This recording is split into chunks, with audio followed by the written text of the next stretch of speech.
The one and only debate between Donald Trump and Kamala Harris is on tomorrow, and let's take a quick look at the ABC moderators. David Muir and Lindsay Davis are hardly impartial. Here is just a little taste of their anti-Trump bias.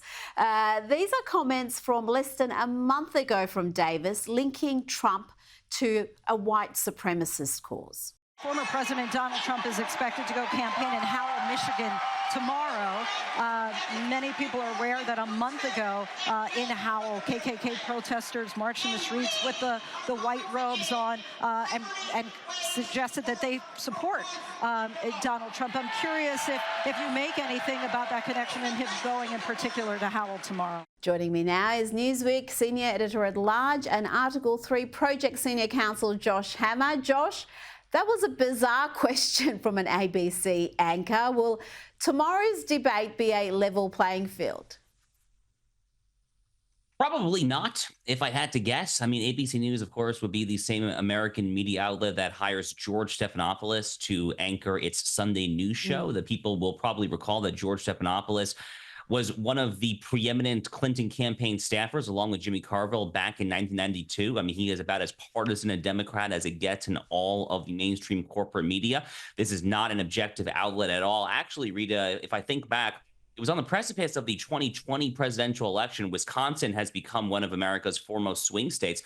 It was an ABC News poll just a handful of days prior to the 2020 election that showed back then that Joe Biden was allegedly up by 17 points on Donald Trump in Wisconsin. The final margin of victory ended up being less than 1 point. So, I mean, there's definitely something in the water at ABC News. Fortunately for Donald Trump, you know, if he plays his cards right, it doesn't really matter, I think, how the moderators approach this. So, look, the moderators, Kamala Harris, Rita, they're going to do everything they can to steer the conversation to two topics in particular. They're going to do everything they can to steer the conversation to so-called our democracy, because they paint Donald Trump out to be a historical threat to the Constitution and all that we stand for. The near assassination of him a month and a half ago has not slowed them down at all. They have that issue, and then they have the abortion issue. If Donald Trump can quickly respond to those two and then pivot to all the other issues, namely immigration, the economy, inflation, and crime. Those are really the four issues right now. Those are the four issues that the American people tell pollsters they care most about.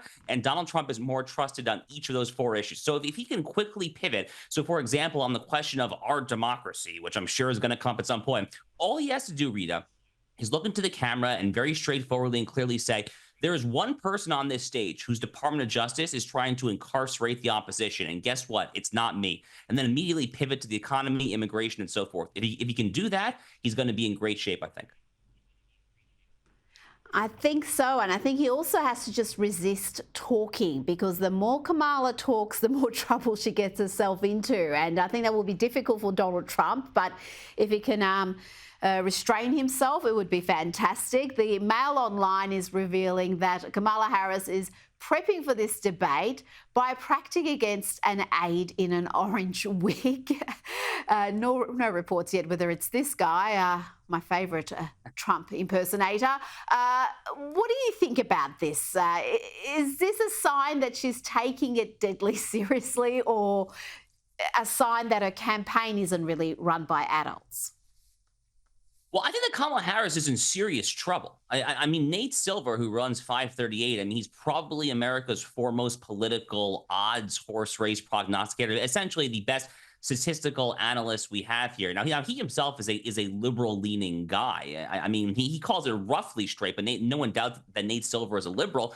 You know, his model actually just a few hours ago actually changed to Donald Trump having about a 65 to 66% chance of winning the election. In fact, according to Nate Silver's current model, Donald Trump is favored in literally every single swing state right now: Nevada, Arizona, Georgia, North Carolina, and all three of the big Rust Belt states of Wisconsin, Michigan, and Pennsylvania, especially Pennsylvania, which is the largest electoral college prize of them all, of all the swing states. So Donald Trump is actually in very good shape right now. And you know, there were a lot of people, Rita, who after they pulled the bloodless coup of Joe Biden and inserted the cackling communist from California, Kamala Harris, in Joe Biden's stead, there were a lot of people who started freaking out. Yes, the polls tied in there. You know, I have to say, I don't want to pat myself in the back too hard, but I was not one of them, because as you just said, the more people that actually listen to and hear Kamala Harris talk, it's like an immediate repulsion. I mean, it's like oil on water. The woman is just not likable. And she's obviously been profoundly terrible as an actual leader.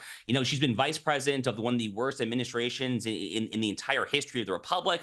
Her presidential campaign in 2020 bowed out well before the first votes were even cast in Iowa. I could go on here, but she's in big trouble. And what that means in concrete, tangible terms is that she has a lot on the line in this debate. So I'm not surprised that she's pulling out all these gimmicks, these stunts, the orange-haired wig or whatever there, because the stakes are really, really high for her. I would argue even higher than for Donald Trump himself.